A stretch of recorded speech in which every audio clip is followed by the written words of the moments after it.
Bibliotech delivers affordable, instant access to a continually expanding selection of books at any time on any device.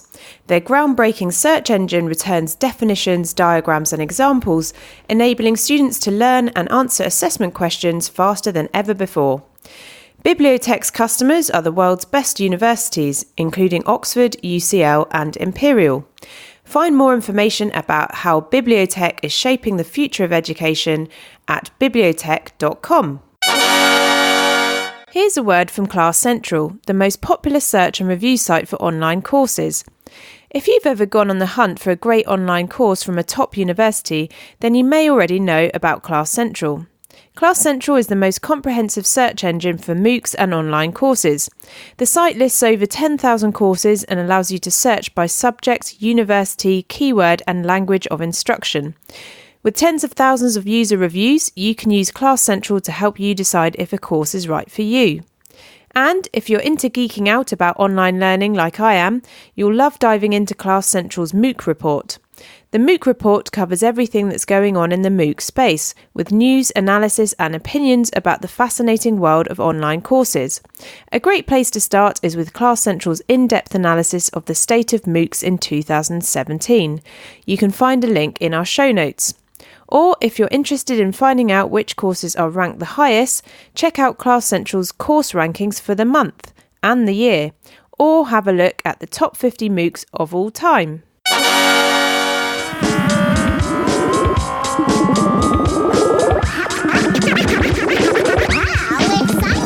Hello everyone and welcome to the EdTech podcast. This week we're in conversation with Ian Dunn, Deputy Vice Chancellor at the University of Coventry. This was one of my favourite recordings made at Bett this year. Not only will you hear from one of the most progressive and arguably well-resourced universities about being equally online and offline, you'll also hear how they're focusing on student services and needs, sometimes with the use of technologies. Do let me know what you think by dropping a quick voicemail via the website at theedtechpodcast.com. Thanks also to Class Central and Bibliotech for sponsoring this episode. And this week also sees the launch of the EdTech Podcast Festival. So do go and check out theedtechpodcast.com/festival to see what we have in store and to find out why JISC, Teacher Toolkit and Southampton University are already signed up.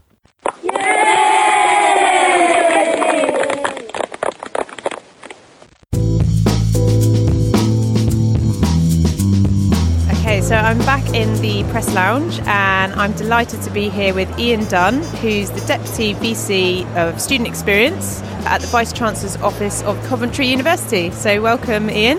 Thank you. You were speaking earlier today on the main stage here. So can you tell us a little bit about what you were speaking about and what you were speaking about in relation to FutureLearn as well? I was very much the supporting act to Simon. Anyone that knows Simon Nelson will know that that's normal. Is a great innovator and creator. We are in partnership with FutureLearn developing and delivering fully online degrees, but we actually see the partnership as much more than about delivering online degrees. This is about pedagogic change. It's about how online and on campus become one thing. A student who takes a semester on campus, life changes, takes a semester online, semester 3, they may want to do, they can't come onto campus on Mondays and Tuesdays, so they do one module online and 2 on campus because they like the social experience. And there's no reason why that can't be possible, and we see this as a catalyst for that sort of change, educational change. So what we were talking about was how you use MOOCs or MOOC-like objects to create learning objects which can be used on campus or online to allow a student to move through a set of content at their own pace. That doesn't mean the lecture or the tutorial or the seminar isn't there. Of course it can be, but that they engage with the content in a particular way, in a very storyboarded, narrative, gamified sort of way. And then the tutor is whether it's online or on campus, is much more about the complex problem solving, how you use the content and integrate it to really learn. So not just knowing stuff, but knowing how to and why. And that's what we're doing with FutureLearn. That's really interesting. And is that live already, or is that in the planning? Okay, well. So the first course is now live. It's a master's degree in nursing. So these are in-practice nurses. So someone who's already trained as a nurse but now wants to develop their skills to the next level about crisis management, about whether that's within the health service sector in your own country or globally, and about disaster management and so on. So digging into the practicalities of it, so if you're that nurse and you come into campus one day and then you think, okay, today I'm going to do some modules online, from the university's point of view, do they then have a view of, okay, they've done this offline, as it were, and this online, or so this is about changing university approaches as well, systems and background as much as it is about pedagogy, so that it doesn't matter, you're engaging, and ultimately to see a student on campus, 2 online in the UK and 1 in Singapore or in Nigeria or in Australia, all working in a group to solve the same problem, is just where I want to get to. Okay, that's really interesting. And how long did it take to sort of integrate that as well, to actually embed that practice and to communicate it to all of the relevant team? And this is why it's a developing process. So the first one is now live, it's MSc Nursing. Got you, yeah. In May we bring another 6 courses online, and it will be a phased approach. At the same time, we have a change management programme that sits behind this to develop all of our undergraduate and postgraduate programmes into this mode. And yes, it's a big change programme. It's not an ed-tech change programme. It's a cultural change programme. And so that's a big. I'm quite interested in this evolution of MOOCs as well, because I saw 2 presentations yesterday that were talking about MOOC type teaching and learning essentially. And I noticed that both of them have sort of moved on to the next phase, which seems to be them also using project-based learning and mentoring as an extension of what MOOCs were. Absolutely. Yeah. So in an online space, I don't see the MOOC, let's call it MOOC 2.0. Yeah. Let's be a bit glib about this. Yeah. But actually taking what's really great about a MOOC, to me the great bit is about how you are forced to storyboard and to manage the learning and to test, and to allow the student to test themselves as to whether they know something or not, how confident they are about it, and then to use a sort of Amazon-like approach of, you seem to have found this quite difficult, so let's feed this back in a different way so that you can test whether you're really confident about it. Or you seem to find this interesting, what about going off into these areas? The opportunities of really expanding learning into other areas is so exciting. And the peer-to-peer learning part of it as well. So I love the sort of comments board and then people reaching out to one another and sort of assisting in that way as well. Tutors in those spaces and peers in those spaces. So in the model that we've brought forward, and this is a huge investment from the university to create Coventry University Online, and the online company is a studio of instructional and educational designers, video producers, media producers, to help elevate the content to that sort of standard that engages someone. It's also about the student experience and academic advising, but it's also about tutors. And we've put in a very high ratio of tutor time to small groups of students to support the learning as they go through this process. Because it's not about just saying, we put it online and then you're on your own. Absolutely not. Like, here's a login and see you in 9 months. It's completely not about that. But it's also about saying to the student that wants to just do that you can engage with content. Universities aren't largely, individually, don't create all of the content of their courses. They curate it. And so this is about taking the level of curation up, recognising that we create some content, so bringing in that research-inspired teaching as well, but creating a framework within which that curation can be elevated. And you're talking about curation, it makes me think, have you always been in the university sector, or are you bringing expertise from that kind of mindset into the university? From a personal perspective, yes, I'm university through and through. Oh, really? Yeah. I'm into my 26th year at Coventry, so not just university, but Coventry University. Yeah, well, I see you have your badge there, so... However, I have lots of colleagues and lots of brilliant innovators and creators. Yeah. And we also have a very enterprising approach. And so I think just being open and staying connected to the sector, being out there, talking to people like Simon and the whole Future Learn team. I once rather, I think, annoyed Simon at a partners forum, saying it wasn't really Simon or Mark Lester who sold me, it was Matt Walton. Matt waved his arms around and leapt up and got onto a whiteboard and sketched out a sort of pedagogy vision. I love that arm waving, that sort of space to be Is he creative. The CTO there? Yeah, I think, And that's really, with all respect to Simon and Mark, they do fabulous You've annoyed work. him again now. in the end, it's about education. Yeah.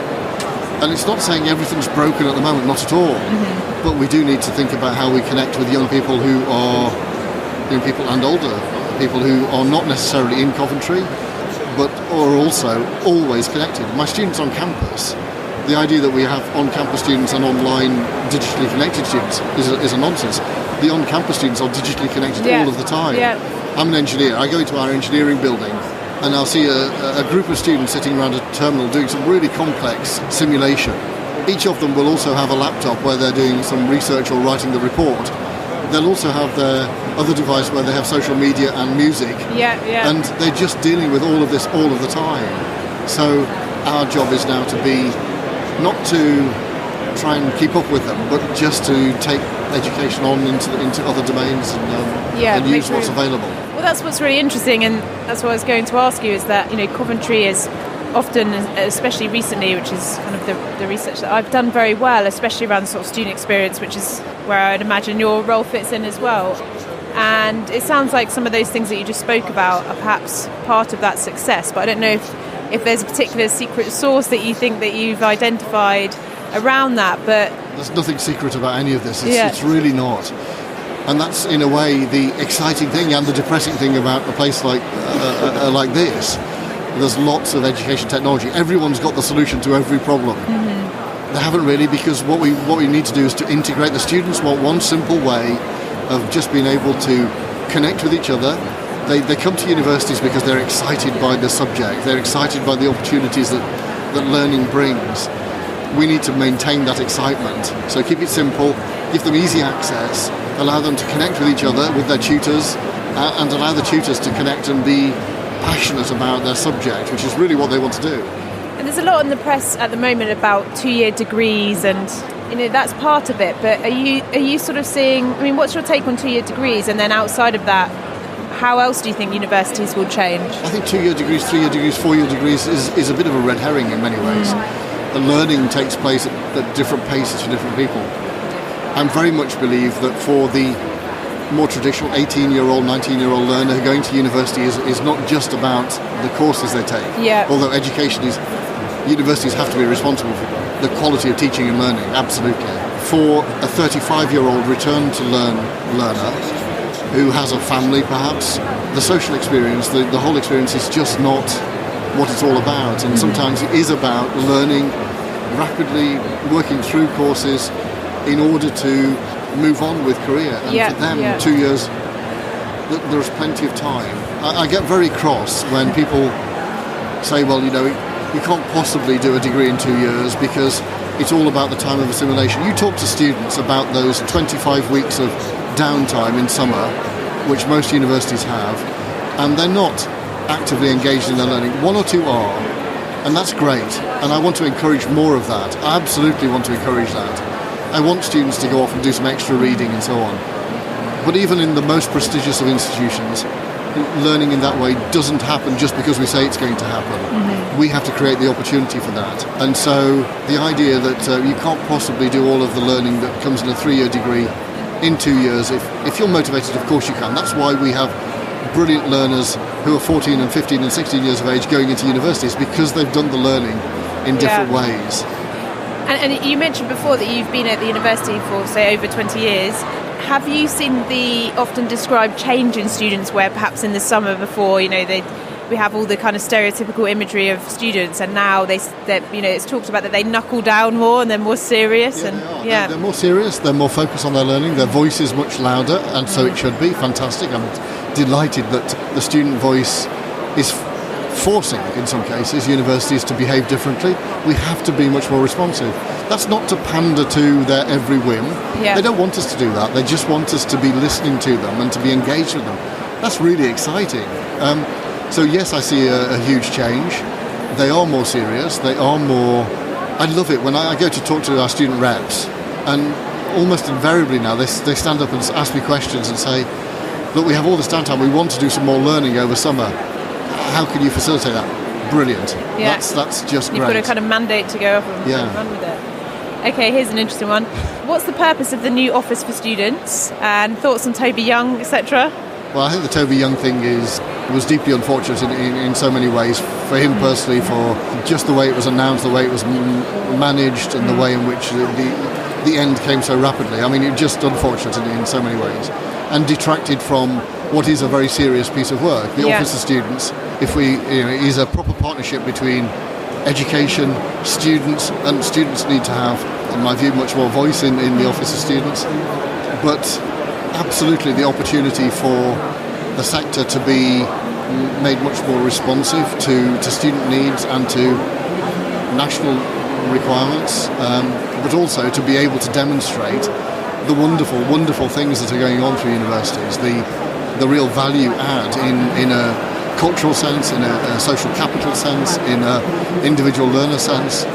And so I do hope that the rather transactional conversation which is going on at the moment is elevated over the next period, so that we really have a debate about the national good that the higher education sector brings to the UK. The fact that internationally sector leading, there are really great examples in many other places, and so OFS linking internationally into great things that are going on in other parts of the world.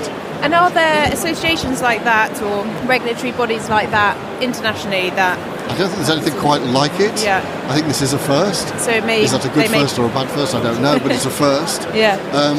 I think there are some really brilliant people who are in the OFS. Sir Michael Barber has a great track record. He has a reputation, and he'll test us, and that's only to be encouraged. Nicola Dandridge has done some really great things at UUK in leading the sector body, and now I'm really heartened by her reaching out to students' unions and going into many universities to talk to students. That's really great. I see a quite often retweeted statistic, and I'm never sure exactly the numbers, but essentially there being a disconnect between how university senior leadership teams perceive the student experience and then the students themselves, what they feel that they're getting in terms of the learning they need. Yeah, and the student experience, of course, is many things. It's an individual and a changing sort of thing over time. So we have the experience that we had, the experience that we're having, and the experience that we expect. And there's all sorts of ways that develops. University leadership teams do need to be much more connected. I rather proselytise on the idea of... I'm very proud of the fact in Coventry we don't have leadership team offices. We have a common space that we share and we get out and about. I spend my time, people find it amusing, I spend my time in coffee shops on campus, and I love to talk to students.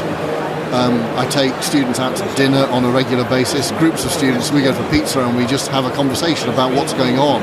Not about the university, but about their lives, about their hopes and expectations. It's really extraordinary. It's amazing how much pizza opens pizza and coffee. Pizza and university podcast guests, because I had the head of user experience at Loughborough University Library previously on the podcast, and he was talking about how when they tried to switch the idea of the library, I think they allowed pizza to be brought in as a takeaway, eaten and then left there, but it meant that the students were using the library more. Yes. And it's just, I don't know, it just reminded me of that. My librarian will kill me for this, but he was very supportive. When we took down, or I physically, personally took down the signs that said no drinking, eating, smoking, talking, no smoking, that's a silly one, there's no smoking, of course. Talking, and now that the students define how the space is used, the space is 24/7. Yes, you may have some mess, you may have some problems to deal with, but we'll deal with them. Actually, the students self-regulate, and I want them to be there learning, not kicked out because they want to have something to eat. Then you have like a pristine library, but no one's using it. No one using it, Which universities or people inspire you as innovative and impactful? Oh gosh, there's so many. But the Australian sector is very innovative. I'm working very closely with Deakin and Professor Beverly Oliver, who's the Deputy Vice Chancellor at Deakin. Beverly is incredibly creative and very thoughtful, and we're working very closely together. In the UK, naming some people, Professor Sue Rigby, who's just was Deputy Vice Chancellor at Lincoln, is going to be Vice Chancellor, or has just taken up Vice Chancellor at Bath Spa University. Sue is really innovative. She'll be hugely embarrassed about me saying this, but there are very many people in the sector.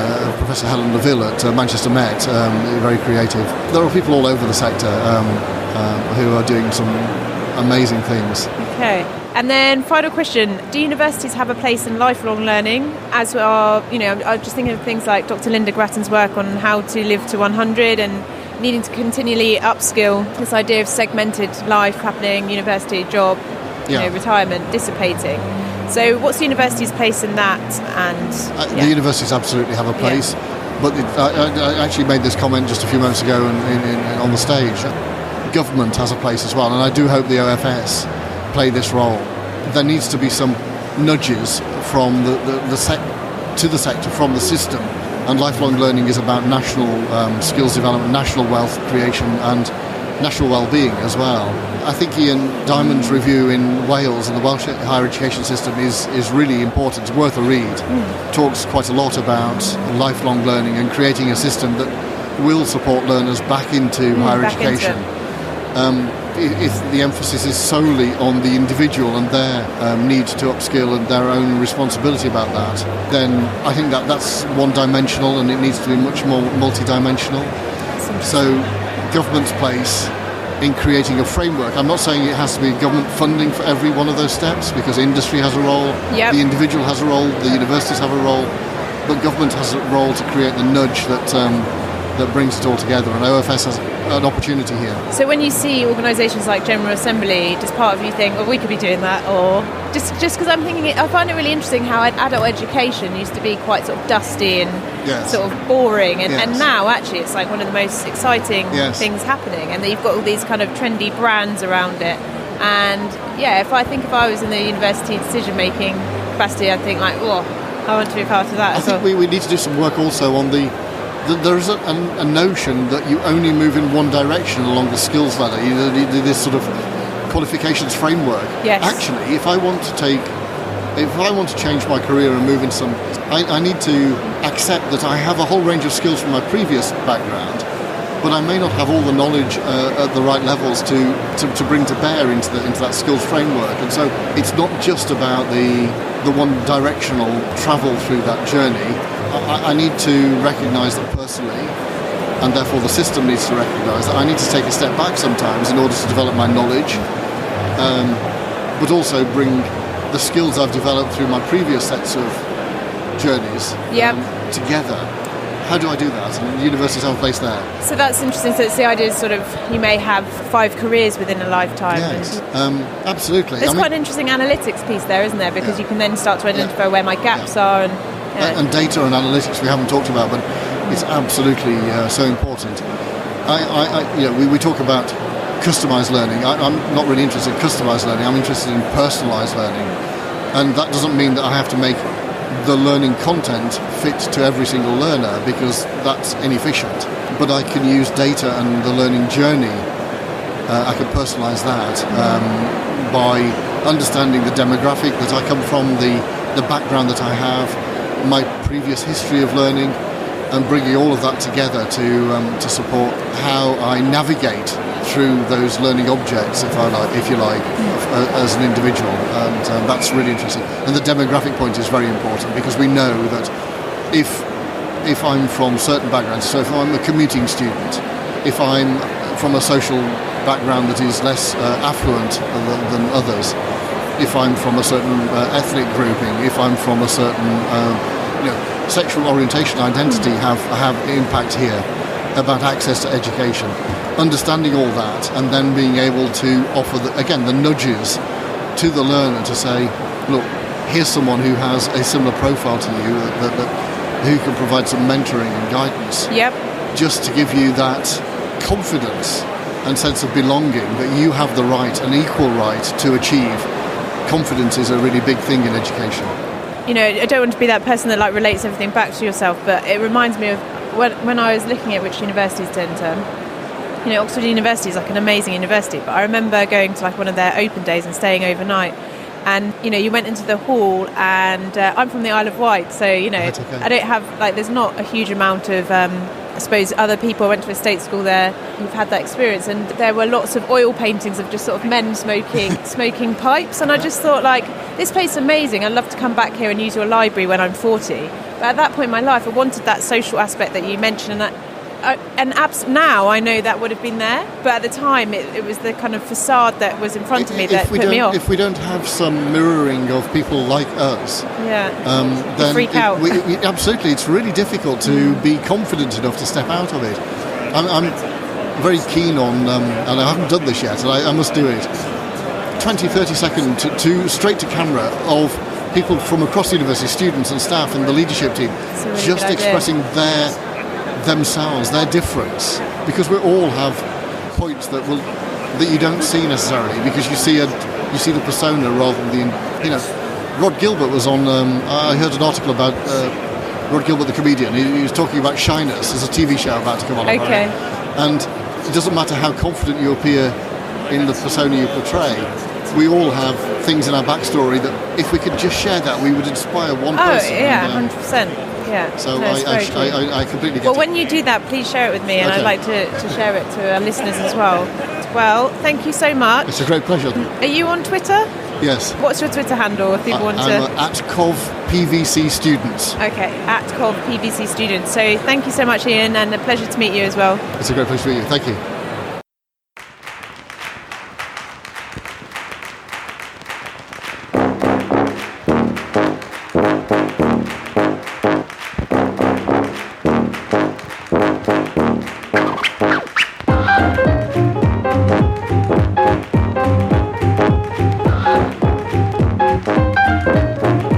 This week's episode. If you're interested in co-creating EdTech and informing EdTech design, why not come along to our next meetup at Runway East in London on Monday, April the 30th, 2018, on hiring and retaining talent, including advisory networks. All details are in the show notes, and it would be great to have you there. If you're outside of the UK, why not set up your own listeners meetup? And beyond April, we're looking to London Tech Week, so go and check out their programme, which will feature more EdTech content this year and runs in London 11th to the 17th of June 2018. And if that's all a bit London-centric, take a look at EduTech Africa, which doesn't take place until the 9th and 10th of October in Johannesburg. That's all for now. See you soon.